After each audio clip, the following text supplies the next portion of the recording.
नमा संस्कृताएं। प्रिय संस्कृत के विद्यार्थियों, यदि आप भी इलाहाबाद यूनिवर्सिटी में पढ़ते हैं और बीए तृतीय वर्ष में हैं तो आपका जो पेपर हुआ था यानी 2024 में 2023-24 में वो पेपर मैं आपको संस्कृत का दिखा रहा हूं। जो आपका हुआ है पेपर यानी फर्स्ट पेपर और सेकंड पेपर और थर्ड पेपर, तीन पेपर होते हैं बीए तृतीय वर्ष में। तो तीनों पेपर को मैं आपको दिखा रहा हूं कि कैसे पेपर आए थे और कौन कौन से महत्वपूर्ण प्रश्न आपको याद रखने चाहिए। ठीक है, चाहे आपके व्याकरण में कौन कौन से, वो हमेशा प्रश्न आते हैं। तो इसलिए ये वीडियो आपके लिए महत्वपूर्ण है, सारी जानकारियां मिल जाएंगी। और ये जो पीडीएफ है आपको टेलीग्राम में मिल जाएगा, तो वहां से आप इसे डाउनलोड करके क्या कर सकते हैं, आसानी से देख सकते हैं। ये हमारे चैनल है संस्कृत सप्तगंगम, तो इसी के टेलीग्राम पर आपको मिलेंगे। ठीक है, तो ये हमारा है, देखिए फर्स्ट पेपर, यहाँ से देख सकते हैं संस्कृत का हमारा फर्स्ट पेपर। इसमें कौन कौन से आपके 75 नंबर का ये पेपर होता है और आपको 3 घंटा इसमें समय मिलता है। निर्देश आपको सबसे पहले पढ़ना है, सभी प्रश्नों के उत्तर दीजिए, इकाई 1। ठीक है, ये इकाइयों में बटा हुआ है। तो पहला प्रश्न है कि वो आचार्य विश्वनाथ के काव्य प्रयोजन का निरूपण कीजिए, यानी काव्य का प्रयोजन उद्देश्य क्या है, इसका जो है प्रयोजन का मतलब उद्देश्य। ठीक है, तो इसका निरूपण करना है, लेकिन ये आचार्य विश्वनाथ के अनुसार। तो एक प्रश्न आपको ये हो गया। ठीक है, एक हो गया विश्वनाथ के अनुसार, अथवा में दिया विश्वनाथ के अनुसार अविधा व्यंजना पर अविधा व्यंजना का स्वरूप बताइए। ठीक है, तो 3 शब्द शक्तियां हैं, अविधा लक्षणा व्यंजना। तो अविधा और लक्षणा, ठीक है, अविधा लक्षणा कम से कम 2 तो आपको याद ही रखना है। ठीक है, अगर 3 नहीं याद, क्योंकि इनमें से 2 आएगा, लेकिन आप तीनों भी याद कर लीजिए, कोई दिक्कत नहीं है। ठीक है, तो इनमें से अविधा लक्षणा व्यंजना आपको ध्यान रखना है कि इससे प्रश्न आना ही आना है। तो यदि आप इन तीनों को याद कर लेंगे, अविधा लक्षणा व्यंजना को, तो अभी नीचे भी आपको काम आएगा। देखिए मैं अभी बता रहा हूं, ये जो टिप्पणी का प्रश्न आता है, ये देखिए कि इन्हीं 3 की व्याख्या कीजिए उक्तियों में, तो यहां भी आपका ये काम आ जाएगा। इसलिए ये वाला प्रश्न आपको तैयार रखना है, विश्वनाथ के अनुसार अविधा व्यंजना पर जो है अपना स्वरूप बताइए। ठीक है, इसके बाद वहां पर 3 शब्द शक्तियां आपने याद कर लिया। अब दूसरा प्रश्न है, अधोलिखित उक्तियों में से किन्हीं 3 की व्याख्या कीजिए।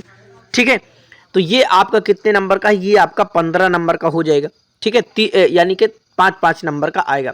ठीक है, तो तिस्रः शब्दस्य शक्तयः, यानी जो 3 शब्द शक्तियां हैं उनके बारे में आपको बताना है कि अविधा लक्षणा व्यंजना।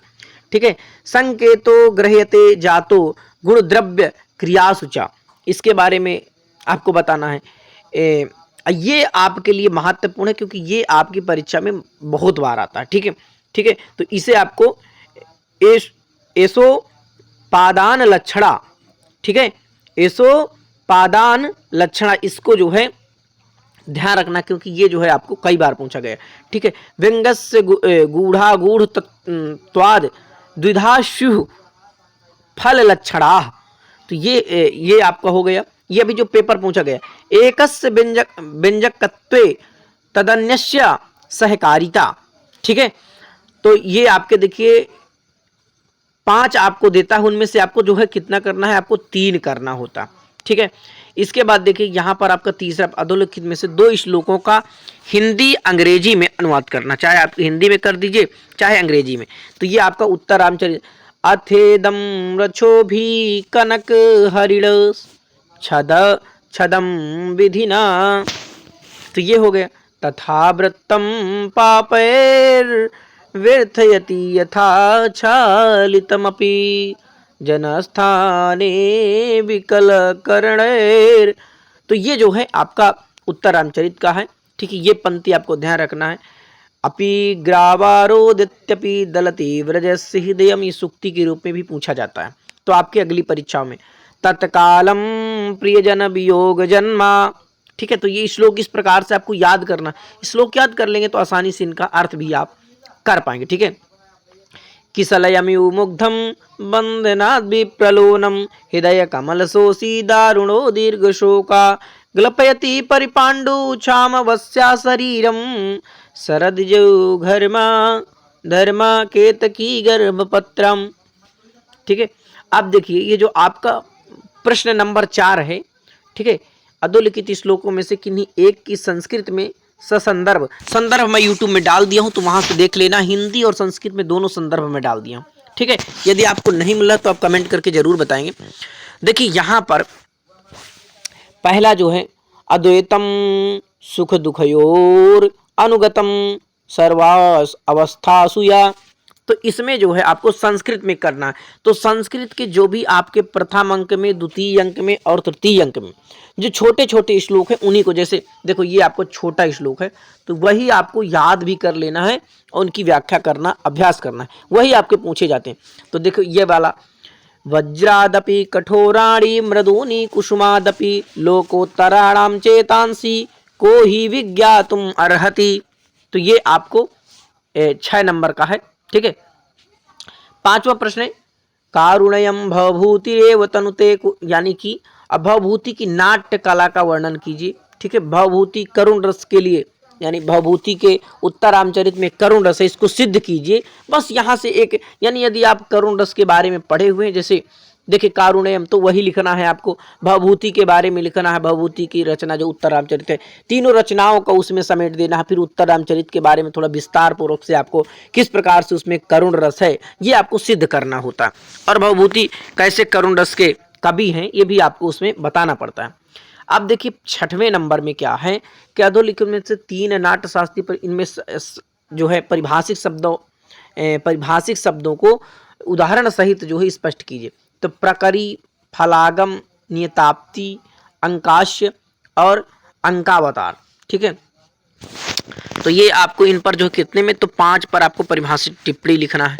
ठीक है, इसके बाद देखिए 5वीं इकाई में यहाँ पर एक विषय में संस्कृत में आपको निबंध लिखना होता है। ठीक है, तो जैसे भारवे अर्थ गौरवम परोपकाराय सताम विभूतयः विद्याख्यम परम धनम, तो ये हमारे यूट्यूब में संस्कृत से महात्मयम, ठीक है, प्रयाग की महिमा किस प्रकार से, तो इतना तो आप जानते हैं क्योंकि प्रयाग में रह रहे हैं, संस्कृत के बारे में थोड़ा पढ़ रहे हैं, तो इतना तो आप बना ही सकते हैं। ठीक है, अब देखिए दूसरा सेकंड पेपर आपका देखिए किस प्रकार से आया है। तो यहाँ पर सेकंड पेपर में हम जाएंगे। देखो सेकंड पेपर में पहला प्रश्न है उत्क्षेपण, उत्क्षेपण आक्षेपण प्रसारण कुंचन, उत्क्षेपण आक्षेपण आकुंचन प्रसारण गमनानि पंचकर्माणि। तो इनकी जो है 3 की सप्रसंग आपको व्याख्या करना है। ठीक है, 3 की। तो जैसे आपने पहला ये प्रश्न कर दिया, फिर अभाव कितने हैं, अभाव 4 हैं। अभावस चतुर्विधा प्राग भाव, इनके बारे में प्राग भाव क्या है, प्रध्वंसा भाव, अत्यंता भाव, अन्योन्य भाव, ये जो है इनके बारे में आपको लिखना है। शब्द गुणमकाशकम, यानी शब्द जो है इसके बारे में तच्चैकम विभुश्च निस्त्यंच, तो इसके बारे में आपको लिख देना है। तो इसमें देखो आपको क्या करना है कि 3 टिप्पणियां, तो यहां पर यदि आप 3 लिख देते हैं तो कोई दिक्कत नहीं, इसके आगे अब चले आइए। ठीक है, यहां पर आप देख तर्क संग्रह ग्रंथ के अनुसार पृथ्वी का स्वरूप बताइए, विवेचन कीजिए। तो पृथ्वी के बारे में आपको बताना तर्क संग्रह के अनुसार, अथवा तर्क संग्रह ग्रंथ के अनुसार प्रत्यक्ष प्रमाण का सविस्तार निरूपण, यानी प्रत्यक्ष प्रमाण क्या है इसके बारे में आपको विस्तार से बताना। श्रीमद् भगवत गीता, अब भगवत गीता इनमें से आपको श्लोकों की सप्रसंग, यानी पहले संदर्भ लिखेंगे, प्रसंग लिखेंगे, उसकी व्याख्या करेंगे, ये आपको लिखना है। अशोच्यानन्वशोचस्त्वं प्रज्ञावदांस भासते गतासो नानुशोचन्ति पंडिताः।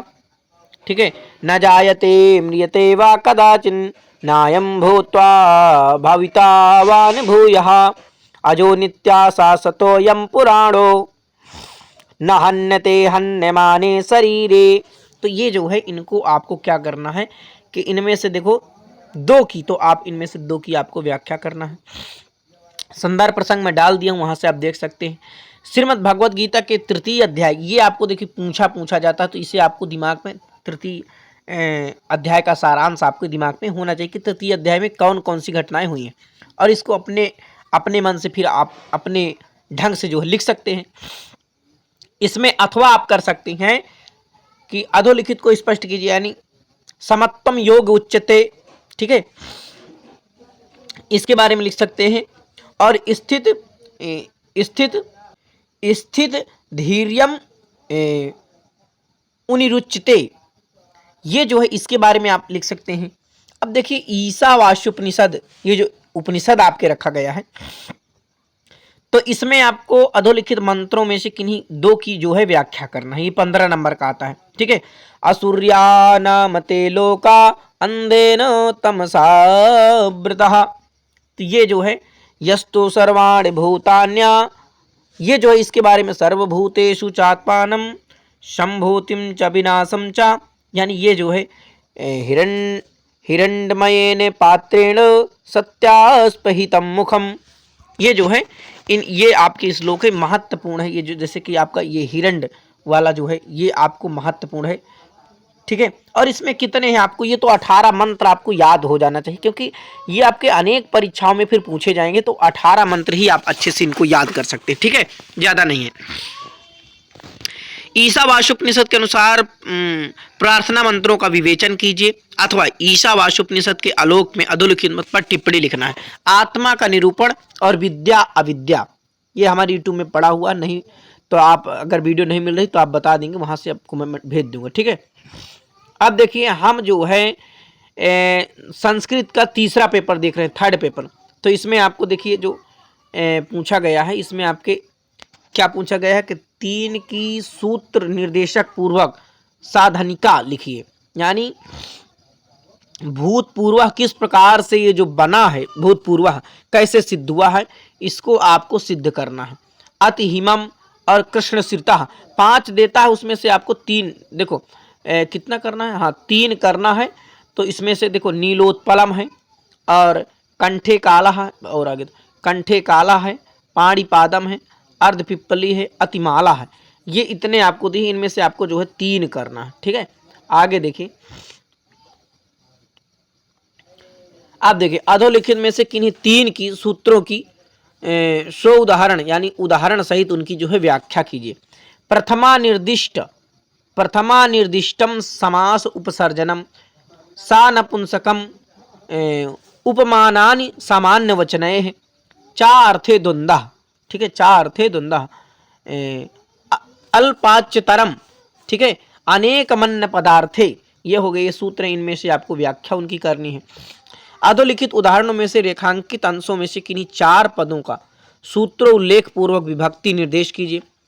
ओदनम भुंजानो विषम भुंक्ते, तंडुलान ओदनम पचति, प्रकृत्याह चारु जटाभि तापसा, हरये रोचते, ठीक है, हरये तो हरये रोचते भक्ति, धावतो अश्वात पतति, मोक्षे इच्छा अस्ति, दंडेन घटः, ठीक है। अब चौथा है, देखिए निम्नलिखित में से किन्हीं 4 सूत्रों की, चौथा प्रश्न है, 4 सूत्रों की उदाहरण सहित व्याख्या लिखिए, ठीक है।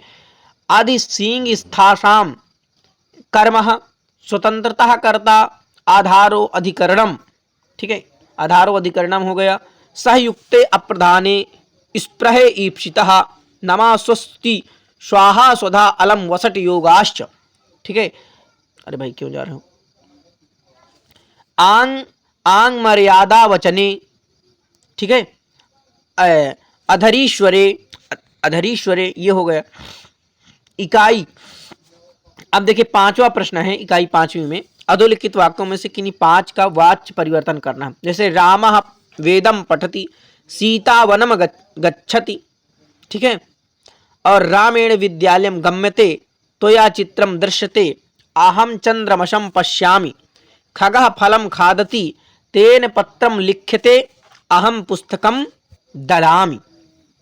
तो ये जो है आपको दिए गए हैं। पिता कथम कथयति, अधोलिखित पदों में से अब देखिए उसी का सेकंड पार्ट में दिया गया है, किन्हीं 5 में प्रकृति प्रत्यय बताना है। तो ये आपके लिए, जैसे चिकीर्षति, गव्यति, शुश्रूषते, तपस्यति, भावयति, नमयति, कवयति, सुखायते, जिज्ञासते। अधोलिखित प्रकृति प्रत्ययों में से निष्पन्न 5 पद लिखिए। जैसे लिख और ऋच लगा करके क्या शब्द बनेगा, और पुष और ऋच शब्द लगा करके कौन सा, दुह और सन प्रत्यय, क्रा और सन लगा कर क्या बनेगा, पट पटा और क्यप लगा देंगे तो क्या बन जाएगा, दधि और किच लगा देंगे तो कौन सा प्रत्यय बनेगा। अधोलिखित में से किन्हीं 10 वाक्यों का संस्कृत में अनुवाद कीजिए।